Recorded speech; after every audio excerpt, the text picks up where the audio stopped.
Good morning, good afternoon, good evening, Iowa soccer supporters. I'm Ben Brackett, Soccer Talk co-host alongside my good buddy Blake Siebers. Siebes, what's up? Good morning. Happy We're in Monday to you. we're in the lair, favorite time of the year, talking high school soccer. May as well just get right off the bat and plug our YouTube channel. People are subscribing, people are watching.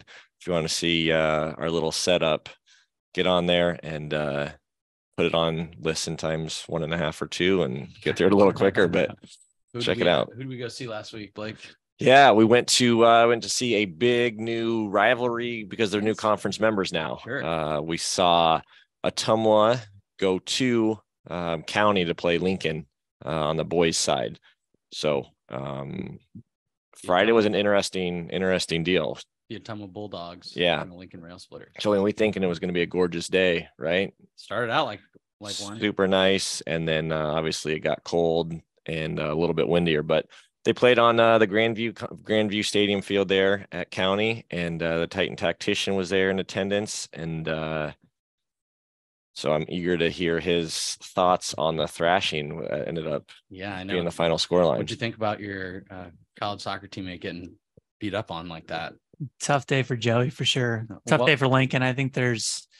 Unfortunately, I don't think there's brighter days ahead for Lincoln. Maybe next season. Year. Yeah. Maybe. I think it's I hate to be a real downer, but I think there's just some real issues over at Lincoln in terms of how, and real challenges for Joe in terms of how he builds that program. Can get into it right away if you want me to, but the first thing that I, just knowing some background about the game, is that I know that yesterday was the first day he actually had all of his players eligible. So there were either 6 or 7. So yesterday would have been Sunday. So are you saying literally the day of the game, or you're saying after the game? Yeah, the day of the game, if I understand right, is the first day that Lincoln actually had all their guys eligible. Well, I mean, it doesn't really matter if they were eligible or not, but there were 6 or 7 guys that were out and they were ineligible because due to grades. And what that means is that 6 or 7 guys were failing a class in high school. And so when I say there's bigger issues than on the field performance, there certainly is. And I think that's probably not a problem that's unique to Lincoln High School, but a problem that's unique to probably more than one DMPS high school. And I think it's one of the reasons why we're doing some of the other stuff in the Lincoln School District anyway, which we can talk about.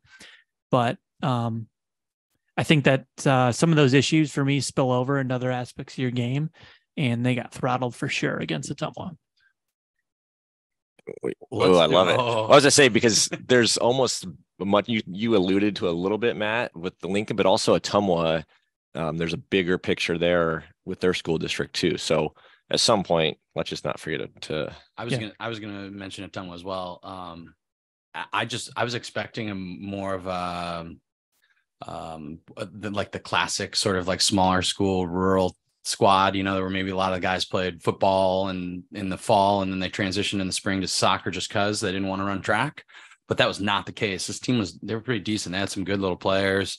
They're really diverse, and they were knocking the ball around, and they're making a challenge for Lincoln for sure. Yeah. So real quick, they've smashed Newton 4-1 earlier this year. We saw Newton smash Southeast Polk. That's not good. Yeah, and then they only lost to Hoover, who's ranked number 1, 3-2. So they beat Pella, who's a traditional nowadays who's a traditional state participant. So they've got they beat North, so they've got some decent little results on their record so far. Yeah, which is great. So, and they've got some tremendous individual talent on the Ottumwa side. So for me, number 7 was far and away the best player. He played on the left wing. He was given the Lincoln right back and center back and whoever he was going up against. So he was, this is the 7-11 dilemma we were talking about. And then you were trying to figure out whose name it is. They've got some kids with 2 numbers. So his name is Jefferson Rodriguez Mendoz was the number. He was actually wearing the number 7, correct? Or are you saying he was wearing? Yeah, I know it's confusing these days. He was wearing the number 7, but it might. I don't know what number that translates to. It might have. All the people that call players numbers now will have to figure that one out. But he was the left winger, which is descriptive. So you can figure out if that's But Ben, it might have been number 11 on the jersey because that guy scores all their goals too. Fair enough. But I thought I saw the number 11 as well. Because if you look at Seabers, isn't that when we were talking about those 7, right? Yes. Yeah. He's a winger, dynamic, good. Hit some wheels. Yeah. I also like the number 5 in the middle of the park that I think it's Abel or Abel. Gosh, sorry, buddy. Gieber. I'm not even going to try and say your last name. It's a tricky one. But he was a good little player in the middle of the park there. He played in the center of midfield. I don't know what number he would have been. Yeah. Acting as. Well, I just think it's impressive that they can, I mean, and again, I think Lincoln's got all sorts of problems and they didn't perform well at all. But for them to come in and beat a Des Moines Metro school 6-1 is a complete thrashing, and it's very impressive because it's a small community, because there's not a whole lot of organized soccer that's comparable to what we have here in the Des Moines Metro. I'm not saying that the Des Moines Metro is better. It's very impressive that they can put together a high school team with that, in that community and have that sort of talent on the field. Credit to Andy Ma, the head coach there, did a good job with the squad. And then I would say I think it's only going to build by the investment the school district's putting down there, right? So go ahead and so the Ottumwa school district is investing. They're putting a mini pitch in every single elementary school and then a double at their middle school. So literally each kid in their 6 elementary schools, I believe, is going to have a soccer specific space to play. And we went down there a few weeks ago, and Aaron Ruff, former Des Moines soccer Roosevelt Rough Rider, player coach, was actually happened to be the principal there. Just happened to run into him, and we're sitting there, and one of the coolest things we've ever seen is recess starts, and literally there's a line, single file, of just the sprinters that turn the corner, and 25 kids just run with their ball and jump on the mini pitch and start playing for the next 20 minutes. That was great. Yeah, that was super cool. I mean, for me, that was a moment for us and for Kick It Forward when we've been in this mini project for a number of years now. And in a lot of ways, you kind of go into a community, you help build one, and you come back out, and we don't see just kind of the organic development and growth that these mini pitches bring. But that particular day, like Blake says, and when we were sitting there just talking to the principal, the mini pitch is empty 1 second, and the next minute, kids are laughing, playing, running around with their friends. And it was all free play. It was all sort of organized, but it for me, it was like, wow, like this is why we're doing.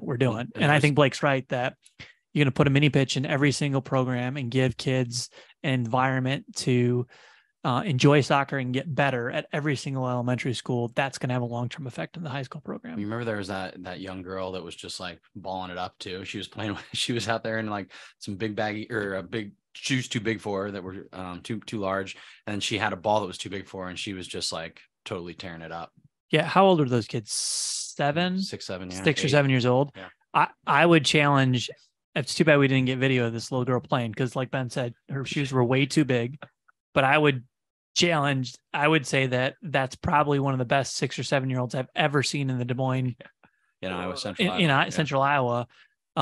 She had all sorts of like coordination, all sorts of balance. I mean, and that's without the ball. And then you add the ball in, and it just looks fluid. And I usually were, trying to stop 6 and 7 year olds from crying in the middle of your session or picking the grass and playing in the dirt. This little girl was far beyond what we usually see. And it looks like she's probably just had a ball at her feet since she could walk. Yeah, for sure. So let's talk a little bit just about what the game looked like for a minute. So obviously we mentioned Ottumwa, really moving the ball pretty well. They seem to be getting the ball wide and attacking down the flanks and getting to the end line pretty well regularly. What are some things you think that, like, how does Lincoln fix this challenge they have? Because I think it's probably a little bit of a mental challenge, but also like an organizational, physical discipline piece. Yeah, I mean, I think there's a number of levels. Again, we know some background, and I've made some assumptions on my own. Obviously, I've not talked to Joe about this stuff. If we're talking about just in-game stuff, Blake and I were talking about this during the game, but for a period of time, and this is once they went down, Lincoln was playing with what looked like 3 at the back. And those 3 players when they didn't have the ball, they spanned the width of the field. And so you can imagine what sort of gaps that created. So when number 7 as the winger got the ball and he's coming down the field, the center back for Lincoln is 20 yards away from the right back. And the left back is another 20 yards away from the center back. And so if we flip it around to the other side, if the Ottumwa right winger is coming down the field, the Lincoln left back is pressuring the ball. The center back is not covering properly because he's too far away. And then the right back is completely out of balance because he's all the way on the other side. And so what happened oftentimes was that created space for the left winger to cut in and get inside those players that were out of balance. And if the ball gets across and this player's out of balance, the center back can't cover. And likewise. So it was a complete organizational issue at the back for Lincoln for sure. That's not even addressing how the ball even gets into the attackers, because then you've got a midfield problem too. So I think they were organizationally on defense. I mean, give Ottumwa some credit because they tore them apart a little bit. But I think that comes with a lack of discipline for your players if you're Lincoln. It comes with, I think, 6 and 7 players coming into the game for the first time. We know that some of Joe's players, some of the Lincoln players have been injured too. So there's just been a total sort of revolving door of players and selections that I don't doubt that they've had. And that's a real issue for Lincoln. I would imagine it's near impossible for the coaching staff to put together a cohesive group when you've got a revolving door of players coming in and some of your best players just simply ineligible. And we know that some players transferred away as well, some of their best players. And I don't blame those players, because if 6 or 7 of the best guys are ineligible, why would the best players stay? Yeah. Also, just one more shout for our YouTube channel. There's some great gesticulating there as Matt was laying out the visual. So if you want to see some hands moving around, check out our YouTube channel. Blake, you agree though, don't you? I mean, isn't that what we were saying? Absolutely. And so, like, in that, talking to Joe a little bit after, like, so you got that Alanis, who's probably Lincoln's best player, ended up playing as a center back for a little bit. And I think just talking to Joe, like, he's not a center back. So that's exactly what you're talking about, Matt. You got players playing in positions that aren't comfortable, don't know where they're playing, haven't played there much. And then they were as wide when they had the ball as they were when they didn't have the ball, which is a problem. Yeah. And I think the other piece to it, I was talking to the North coach, and they had a little rough string of results last week that was, a couple, like a 1 goal loss here, 1 goal loss there. And by the end of the week, the boys were, I think, like a little down, probably bummed. I think that's the kind of thing that happens, here for a group like Lincoln, right? Like, you lose 1 game and you go back out there and, you've probably tried to fix things, and, then all of a sudden it falls apart, and it's really hard when the game's happening at 100 miles an hour, even though it's really not the fastest soccer we've seen. But for them, it's happening so quick they can't change it, right? Yeah, right. Well, and I think probably now's a good time to kind of maybe talk about some of the stuff we're trying to do at the younger age groups in the Lincoln school districts, because for me, that's where you start to solve the problem. The biggest problem when, again, you have 6 or 7 guys who are getting an F in a class. I don't know who those guys are, but it's just something and I don't know what sort of challenges they have in their own family lives, and maybe they probably do, but I just think that's just something that we can't accept as okay, in terms of we've got to try and address that issue. And so for me, that happens not when these kids get to high school, but it happens when they're in elementary school and they're in middle school, in terms of what is the focus on the academic side of the fact that you are a student athlete, and the word student becomes before athlete. And so I just really struggle when I hear that 6 or 7 of the best players are ineligible, because I don't think you can address that when they're freshmen. So one of the things that we're doing in the Lincoln School District right now, or what we've put together, is a soccer program at the 10 elementary schools. And so we've put together just a couple of practices a week, and we're starting to implement, or I know we've implemented at least one of the schools, that in order to come to soccer practice, you have to actually be at school. And you think that that's just kind of and you have to behave. And you have to behave too. So, and you think that those things are just kind of go hand in hand. But, we had a player in elementary school that didn't go to school during the day. And then their parents brought them to soccer practice at the end of the day. And I mean, that's just kind of a one-off, and you're going to have one-offs in all areas. But for me, like, that was a real shocker for me, because if that's the standard at the elementary school, and that's the level of responsibility and priorities that we're placing on these kids, you can imagine what happens when they eventually get to high school.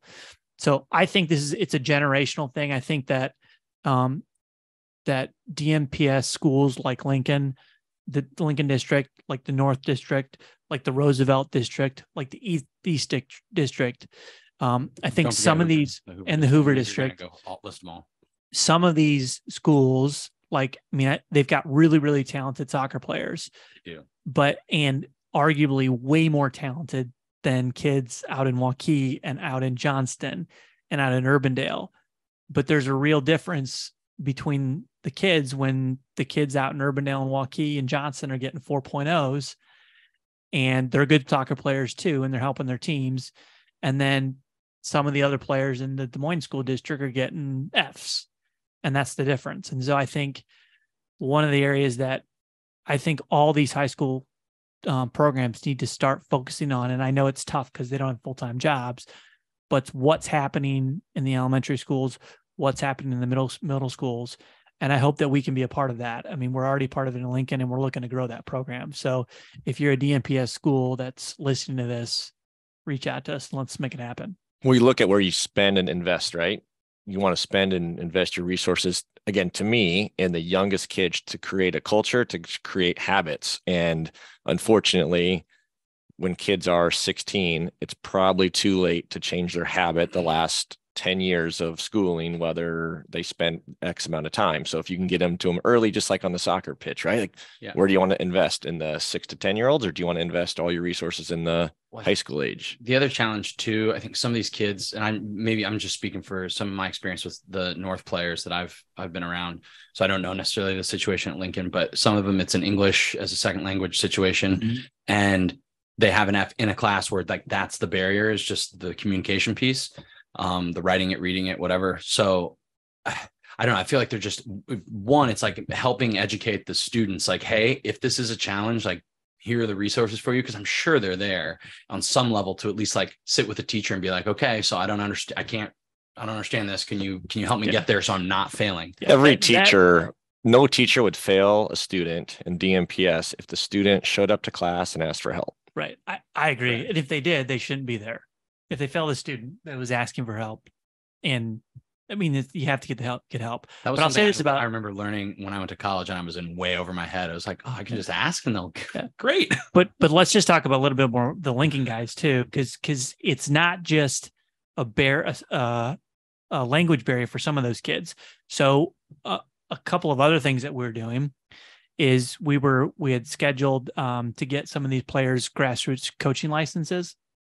So we had the Lincoln high school programs, the boys and the girls, scheduled to go through the United States Soccer Foundation's program, and then also to get a grassroots coaching license, which would allow them to go out and coach and make money and actually get some education too on the coaching side.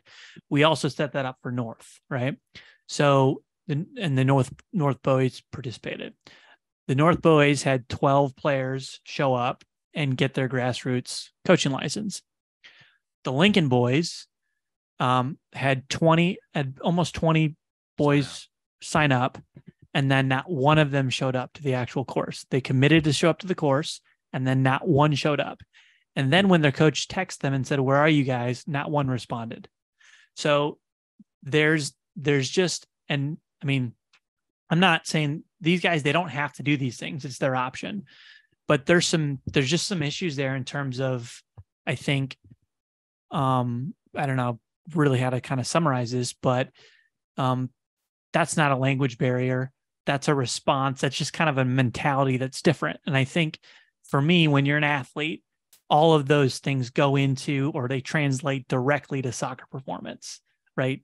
Things like having the discipline to respond to your coach, if you can't respond to your coach when he addresses you, even if you just say, coach, I'm not going, I don't want to go, that's going to translate to your response to the coach when he gives you instruction on the field.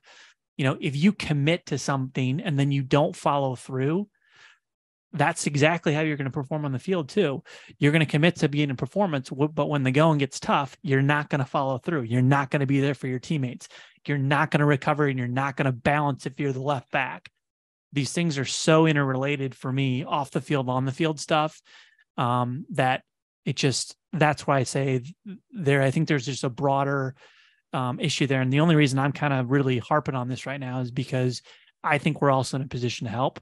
And I think we're doing that. And I know that their coach, Joe, is on board with that as well. And he is directly involved with a lot of the stuff we're doing at the elementary schools right now. And so I think it's going to take time, but it's certainly frustrating to watch from an outsider. And I don't doubt it's even more frustrating if you're on that coaching staff. Especially because there's a lot of talented players, and there's a lot of like really nice kids. Like if you talk to them and you're around them, like they're nice, they're good kids. That center back that was playing center back is a really good player. Yeah. Quite honestly, and Joe, sorry for saying this, but if I was him and if he's not a senior, I'd be gone. Go somewhere else. Go get in a team that is gonna allow you to excel as an individual. If you don't have a group of people around you that want to be there for you and support for you, then you should transfer, and you should go to a valley. Or maybe you become a dragon. Maybe I wouldn't be in a position to comment on that. Well, so let's maybe just swing it back around to the soccer piece, maybe as we wrap it up. Because I think we've probably covered that pretty well. But I think anything else for that Ottumwa squad, like I'd be curious to see how it shakes out for them as they get through sub-state and stuff. And if they get a favorable draw, I could see them squeaking their way into the state tournament. Well, you don't realize they're in the biggest class. They're 4A. Ottumwa was actually a decent sized little community. So yeah, they've got East coming up, who's top 10. And again, I think that's that sub-state, the sub-state parents, whenever those come out. That's coming up soon. It's got to be. Well, we'll keep you guys posted on that. I'm sure we'll be talking about that in the coming weeks. Enjoyed that game. Got another good one coming up at the end of the week. Two good ones, right? You gotta stay tuned. We're not gonna tell you where we're going, but we're going somewhere. Okay, I was just gonna ask you guys. No, we can't say. No, we can't say. But we got. It's not Friday, is it? Yeah, you're gonna be gone, aren't you? I'm gone Friday. Well, we'll enjoy ourselves, won't we, Siebes? We will. Cinco de Mayo out for we're basically a triple header, right? No, yeah, triple header. Yeah, and it's the best weekend of the year. You got Cinco de Mayo. You've got usually it's springtime, really springtime, and then you've also got the Derby on Saturday. That's right. So Kentucky Derby, I assume you're saying. Absolutely. I didn't know if you were talking about like Everton, Liverpool, or something like that. No. Okay. All right. Well, thanks again. Plays of the week, get them in. Gotta. Those are going crazy. Keep them coming. Yeah, and again, check out the YouTube if you guys want to just see all the action as it's happening. Also, you can check us out on social media: Twitter at KIF_soccer, and then Facebook and Instagram we're at KIF Soccer. Website's KIFsoccer.com. What else? See you next time.